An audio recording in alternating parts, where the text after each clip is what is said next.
Please proceed to the VIP area at the 99th floor. You may take the VIP elevator located at the leftmost part of the lobby. Thanks, Mia smiled. But before she can even make a step, the girl murmured something she could not understand. She quickly leaned back and looked at her face once more. What? Nakangiting tanong ni Mia. Pero biglang nalihis ang atensyon niya nang ma-verify ang face scanner device. Person identified, Ada Jean Mercado, Black Hawk member. Mia quickly gazed back at her. Mercado?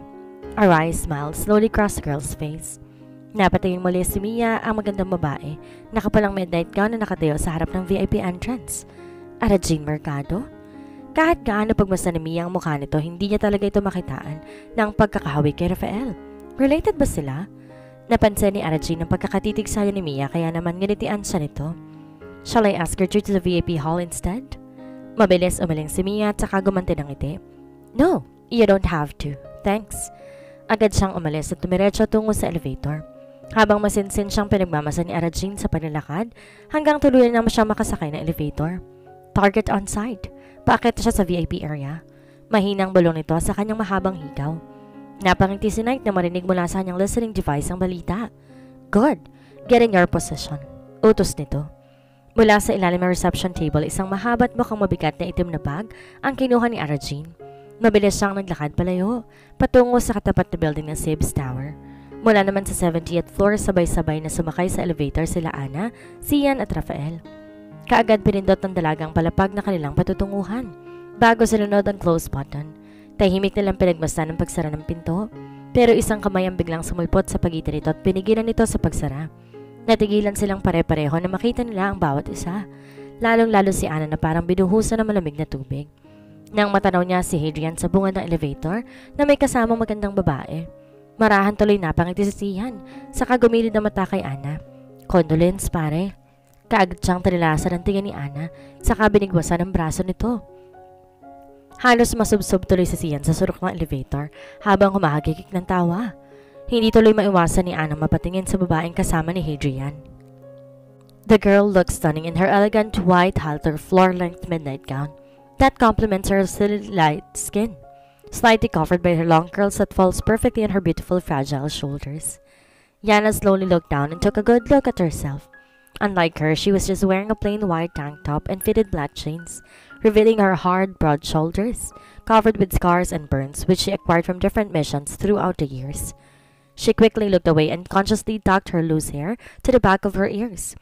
This is the only time that Yana felt ashamed of herself. Marahan siyang umurong sa bandang likuran ni Sian. Nang pumasok ang dalawa sa loob ng elevator, lalo na magtama ang tingin nila ni Hadrian. Tinanggal niya ang kanyang pulang Sibs jacket na nakapalupot sa kanyang bewang para isotatakpan ng kanyang katawan. Pero mabilis siyang napalingon at napatitig na higlatin ni Sian ang kanyang jacket. You look good, Rafael seriously said without looking. Nakinig bigla ang mga labi niya. Kaya naman kaagad niyang kinagat ito at umiwas ang tingin sa dalawa bago pa mamuo ang luha sa kanyang mga mata. She bitterly smiled at the two young men in front of her whom she considered her friends. She is deeply moved by their simple gesture. Kadalasan suplado si Rafael at madalas siyang binumbuli ni Sian. Mabilis namang lumingon ang babae kay Rafael nang marinig ang papuring sinabi nito, thinking that it was meant for her, just to find out that he was referring to the ordinary-looking girl standing right behind them. With her cunning little eyes, she slowly darted her eyes at Ana from head to toe, and Hadrian did not fail to notice it. Muli, nilingon ng babae si Hadrian, saka matamis itong nitian. How do I look? Buong lambing na tanong nito. But Hadrian just gave her a blank stare. He is disappointed. Bago pa siya makasagot sa tanong nito, tumunog na ang bell ng elevator. Let's go! Mariing wika ni Hadrian. Saka mabilis inalalayan ng babaeng kasama sa paglabas ng elevator. Ngunit bago tuloy ang sumara ang pinto, nilingon niyang muli ang dalaga sa loob. Ana? Napatigil bigla si Ana nang marinig ang tinig ni Hadrian. Marahang umakyat ang tingin niya sa binata. Ngunit lalo lang siyang naestato na magtama ang kanilang mga mata. You look great, he said, just in time before the door shuts. Biglang namula ang mukha ni Ana sa narinig. At dahil dito, isang malapad na nakakalokong ngiti naman ang gumuhit sa mukha ni Sian. Yes naman, banat nito. Sabay tulak kay Ana na muntik nang masubsob sa pintuan. Gumagana na pala ang pempem mo. Burger ka naman. Tarantado. Working to, no? Ano tingin mo dito? Burong talaba? Halos mahimatay si Sian kakatawa. Muntik mapamunghalit ang tawa si Rafael na lalong kinainis ni Ana. Mabilis na patingin si Mia sa pinto nang tumunog ang elevator. Marahan tong bumukas at halos masilaw si Mia sa lakas ng mga makukulit na laser light sa walang patid na sumasabay sa bumabayong tugtog sa buong palapag. Welcome to the Sibs party. May I see your ID pass, please? Bati ng receptionist at kaagad naman pinakita ni Mia ang harap nito. Oh, this floor is for the regular Sibs members. Please proceed to the next VIP section to gain access to the next floor. Magiliw na wika nito at saka tinuro ang daan kay Mia. Naglakad si Mia patungo ng VIP section habang pinagmamasdan ang buong paligid na punong-puno ng mga SIB students. Overflowing beers and cocktails, great food, loud party music, cozy place to chill, and a huge dance floor. Mia cannot help but smile while looking at the students' happy faces. Uy, Cindy! Mabilis na napangiti si Mia na makita niya sila Gino at Bembem. Nilapitan niya ang dalawa at halos matisod pa si Bembem kamamadali. Kasama mo ba si Joshua? Tanong ni Bem habang umunguya ng pizza. Ha? Hindi, ako lang. Bakit hindi pa nakakausap? Busy siya lately, hindi sumasama sa tropa. Ah, ganun ba? Papunta kasi ako sa VIP area eh. Hanep, bigatin. O sige na, kanina ka pa hinintay ng bodyguards mo. Wika ni Gino. Bigla kumunot ang noon ni Mia sa sinabi nito. Bodyguards? Wala akong bodyguards ha? Eh bakit kanina pa susunod ng dalawang yon? Mabilis dinuro ni Gino ang dalawang lalaki sa hindi kalayuan na mabilis umiwas ang tingin. Nang lingonin nila ang mga ito. Kanina ka pa sinusundan ng mga yan, hindi mo ba sila kilala? Nag-aalala lang talong ni Gino. Ganun talaga, iba talaga ang kapangyarihan ni Cindy pre. Natatawang wika ni Bembem bago nakatikim ng malutong na batok mula kay Gino. Persons identified, Black Hawk members, Philippines. Wika ng prompt voice. Sorry guys, but I have to go. Seryosong wika ni Mia at saka dumiretso sa VIP area. Patungo sa elevator. Kaagad siyang sinundan ng dalawang lalaki. Ngunit nang mapadaan ng mga ito sa grupo ng mga estudyante, isang kamay ang marahas na bumaltak sa mga ito. Pagkasakay ni Mia sa elevator, kaagad niyang nilingon ng dalawang lalaki, pero wala namang ito. Halos maningkit na ang kanyang mga mata, kakasuyod sa mata ang lugar, pero wala namang ito sa area. Nasaan ang mga yon? Inihagis ng isang lalaki na nakaitim na army suit ang dalawang walang mani na lalaki sa loob ng madilim at makipot na cabinet sa loob ng electrical maintenance area. Agad niyang nilaka mga ito sa loob saka mabilis lumabas sa hallway. All clear, RS-05. Wika nito sa listening device. Mula sa madilim at mahangin na rooftop na isang mataas sa building sa gitna ng syudad ay ang isa pang lalaki na nakaitim na army suit ang nakatayo sa tapat naman ng kahilerang sniper rifle sa kabaan ng rooftop. Pilit tinatanong matarik at magarbong Sibs Tower mula sa kanyang binoculars. Marahan niyang ibinaba ang makapal na itim na scarf na nakapalibot sa kanyang muka at saka huminga ng malalim. We're all set guys, same time. Mahinang wika ni Kaito sa listening device. Mabilis pinindot ng isa pang lalaki na kaitim ang kanyang wristwatch habang malis tinatahak ang kahabaan ng hallway bago tutumalon palabas ng bintana. Ganon din si Rafael habang seryosong inaayos ang kanyang kurbata sa loob ng opisina. Napangiti naman sa Sian. Agad pinindot ang smartwatch niya habang nakaupo sa VIP lounge na halos malunod na sa dami ng babaeng nakakalong at lumilingkis sa kanya sa loob ng madilim at maingay na party hall. Napatingin naman si Mia sa relo niya na mag-automatic sync time ito. Hudyat ito na magsisimula na ang mga plano. Mabilis bumukas ang pinto ng elevator. Ngunit kumpara sa noon ng palapag, mas tahimik at elegante ang kasiyahan dito. Welcome to the 98th floor. This is the main party hall for Sibs business partners. Please proceed to the next VIP section to gain access to the next floor. Wika na receptionist sa naturang palapag. Lumakad papasok si Mia sa function area. Ngunit sa bungad pa lang ramdam na niya ang sandamakmak na mata na nakatitig sa kanya. Halos mapapikit siya sa dami ng mukha na nadedetect ang contact lens niya. Businessmen, syndicate leaders, army generals at marami pang iba. Pero napahinto si Mia sa paglalakad patungo sa VIP area nang masipat niya si Knight. Nakaupo ito na parang hari sa gitna ng function hall at nakangisi sa kanya habang napapalibutan ng mga lalaki na kaitim na suit. Persons identified, Black Hawk members, Philippines. Halos magbuti lang pawis ni Mia na marinig ang voice prompt. Halos kalahati kasi ng buong function room puro Black Hawk members. Lalo tuloy nang ngiti si Knight sa reaksyon ni Mia. Marahan niyang iniangat ang kanyang kamay at minuwesta ng elevator patungo sa sunod na palapag. Isang matalas sa tingin ang pinukol niya sa binata. Pabalikan kita dito. Binaling ni Mia ang tingin sa kabilang direksyon at naglakad patungo sa elevator. Ay nako, bakit ba kasi ang dami ng araw ngayon panaloko itong tiyan ko? Reklamo ni Ana habang hinihimas niya ang humihilab niyang sikmura. Palabas na nga sana siya ng cubicle nang Makarinig ng pabalagbag na pagbukas ng pintuan. Wala kayong papapasukin na kahit sino na iintindihan ninyo? Maraing utos ng isang lalaki. Yes, sir. Dinig na rinig pa ni Ana ang pagkakalak sa pintuan. Kasabay ng maingay, natunog ng takong na sapatos na kanina pa nagpapapadyak sa tile sa sahig. Lalong idinain ni Ana ang kanyang tenga sa pintuan, ngunit mahinang bulungan lamang at impit na boses ng babae na hindi niya maintindihan ang kanyang narinig. Marahang niyang binuksan ang pinto ng cubicle at sinilip mula sa malit na siwang ang taong naroon. Would you stop being a bitch? Isang malakas na sampal ang inabot ng dalaga mula sa isang binata na corporate suit. Baka nakakalimutan mo na kaya ka lang nakakagraduate at makakapasok sa Harvard this coming school year ay dahil ni-sponsor kong pag-aaral mo. Nanggigigil na bulong ng binatilyo. Pilit iniipit sa sink ang nanlalabang dalaga habang sapilit ang binababa ang underwear nito. Sir, parang awa niyo na po. Nanginginig na iyak ng dalaga. Huwag kang magulo, mabilis lang to. Ngunit bago pa maibaba ng binata ang kanyang zipper, humagas na siya sa katapat na salamin at marahas na bumagsak, kasabay ang mga basag-basag na piraso ng salamin. Duguan at nanginginig na napatingin ng binata sa isa pang babaeng bigla na lang sumulpot sa kanyang harapan. Nakapula itong jacket at ngayon matiim na nakatingin sa kanya, habang daang pinalalagotok ang bawat daliri sa kanyang mga kamay. Huwag kang mag-alala, mabilis lang to. Buong gigil na wika ni Ana. Be seated, ngiting wika ni Adrian. Habang inaasas ng mga excellent students ng SIB sa kanilang upuan. I really cannot wait to hear her speech. Bahagya pa yung gilulong buhok na estudyanteng kausap, pero napatingin siya sa bakanting upuan na nakalaan sana sa top student ng buong AIC. Where is she? Nag-CR lang po siya, sir. Don't you know who I am? Sigaw ng dugo ang binata na halos hindi na makalakad. Pilit kinakaladkad ni Ana palabas ng function room, kasalad ng ilang SIBs elite. Sa sobrang inis ng dalaga, iniumpog niyang muli ang ulo nito sa pader at saka tinitigan ng masama ang nakapalibot na bodyguards nito. Ana! Napatigil bigla ang dalaga sa paglalakad at marahang napalingon sa kanyang gilid. What the hell are you doing?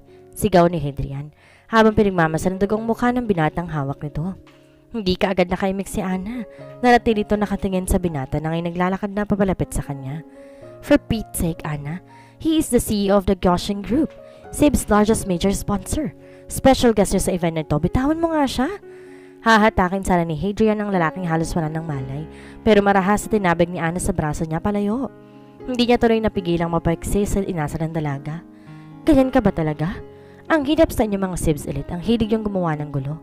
Lagi yung dinaraan sa dahas ng lahat. Pati pangalan ng eskwela at organisasyong ito masisira dahil sa ginagawa ninyo. Nadadamay pati mga Napatigil siyang bigla na mamataan niya isang dalaga na akay-akay ng dalawang SIBs elite sa likuran ni Ana. Nanginginig to sa takot. Basang-basa ng luha ang mukha at pilitin na hapit ang nakabingi nitong palda.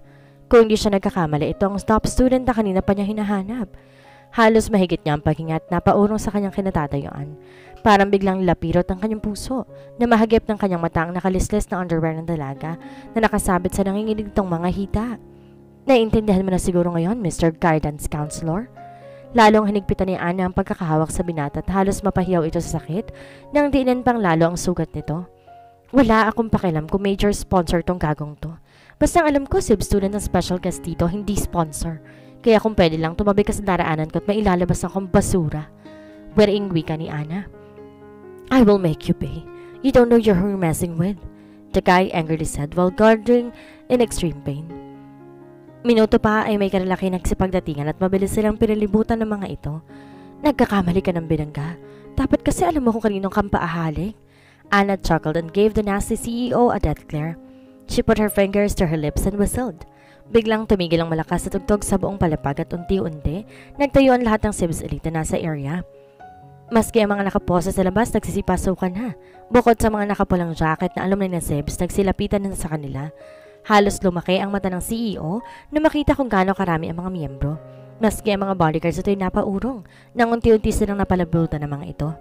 You think I'm scared? I will pull out all my shares to this organization. Everything. Nangangatal na wika nito. What is the meaning of this? Mabilis nagsipangayos ang tayon lahat ng miyembro nang marinig ang pamilya ng boses na yon.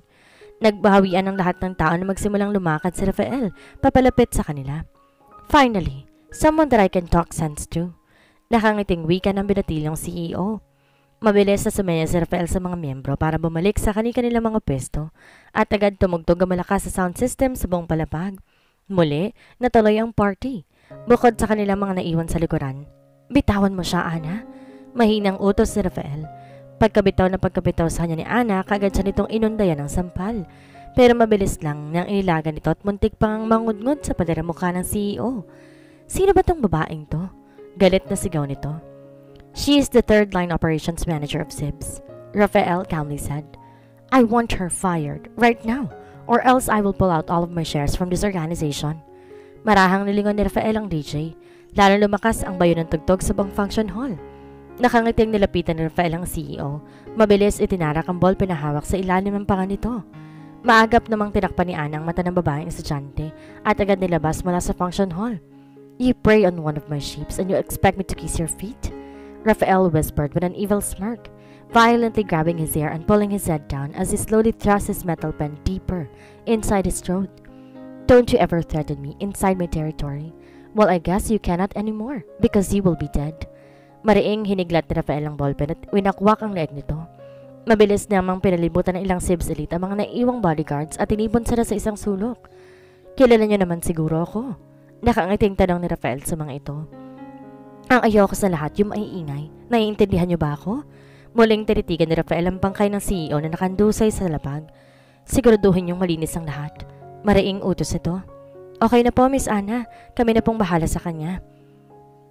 Napabuntong hininga si Ana para siya nabunutan ng tinig nang masigurong ligtas na ito. Babalik na sana siya sa loob nang bigla niya makita si Hadrian sa likuran. Mapapangiti sana siya pero mabilis siyang pinigilan ng sarili nang maalala mga sinabi nito kanina. I'm sorry. Mahinang wika ni Hadrian, trying hard not to smile but failed miserably. By the way, ang babaeng kasama ko kanina, kaibigan ko lang yon. Muntik na mapangiti ulit si Ana, buti na lang mabilis siyang tumalikod. Ano naman ngayon? Tinatanong ko ba? Napangiti si Hadrian. Ang sungit. Hoy, umasa ka ng ayon sa ganda ha. Huwag mo akong daanin sa muscles model, meron din ako niyan. We, patingin nga? Natatawang biro pa ni Ana. You look cool earlier and pretty at the same time. A timid smile crossed Adrian's face. He lifted his arms and offered it to Ana. Let's go. Shit, this is it, girl. Biglang kumisap ang mata niya at marahang iniangat ang kanyang braso para abutin ang matipunong braso ni Hadrian na biglang humilab ang kanyang tirat biglang nautot sa harap ng binata. Pareho silang natahimik. Ilang segundo rin lumipas bago biglang kumunot ang noo ni Adrian. Ano ba yan, Ana? Aircon, no? Yung utot mo bumubutas ng pader. Natatawang wika nito habang pilit winawasiwas ang kanyang kamay sa ere. Mahawi lang, hindi magandang amoy sa paligid. Gusto na talagang humiwalay ng karalawa ni Ana sa kanyang katawan sa kahihiyan. Kung may pala siyang hawak, panigurado kanina pa siya humukay na sariling libingan eh. Shit! Looks like you're having a good time, Mr. Party Boy. Damian smilingly said as he joined Sian in the lounge area. Natawa na lang si Sian. Halos hindi niya na kasi makita si Damian. Puro naglalaki ang boobs na nakaharang sa mukha nito. Kanina ka pa ba? Tanong nito. Hindi naman, kasong hirap mong hanapin. Natabunan ka pala ng mga babae dito. So, do you have it? Mabilis sila niya sa nisiya ng mga babae at agad nagsipag-alisa ng mga ito. Mula sa ilalim ng mesa, isang itim na metallic case ang kinuha nito at iniabot kay Damian. Ilang minuto pa dumating na si Knight, kasama isa pang lalaki na kasuot ng salamin. Agad nitong nalapag ang dalang laptop at mabusising ini-inspect ang item na dala ni Sian. The item is authentic, sir. This is indeed a hexagon system. Biglang napangiti si Damian at napatingin kay Sian. It was a pleasure doing business with you. I hope you would reconsider my offer. Why don't you work for me, Jake Suarez? You know, Damian, I'm good at trading goods, but I'm really a bad employee. Take my relationship with Rafael as an example. But we won't know that Rafael is an ass. Natawa lang silang pareho. Anyway, mabilis sumenya si Damian at agad namang nilabas ni Knight ang isang silver case. Kasabay ng pagpasok ng apat na nagagandahang babaeng mabilis tumabi kay Sian. What is this for? Nakangiting tanong nito. Habang inaamoy nakakahari ng labi na isa sa mga dalaga. Well, let's just say na bonus mo yan for a job well done. Ladies, why don't you escort Mr. Jake Suarez to his room upstairs? Mukhang mapupuyot ako ngayong gabi ah. Malokong wika ni Sian. Sabay sampal sa pet na isa sa mga babae. Mabilis tumayo ang iba rito at hinatak si Sian patungong ng elevator. Enjoy your night, Mr. Suarez. Pahaba na sigaw ni Damian. At dito na po nagtatapos ang kabanata ng ating kwento. At sana'y muli niyo po akong samahan sa mga susunod pang kabanata. Maraming salamat po. Ingat po tayong lahat.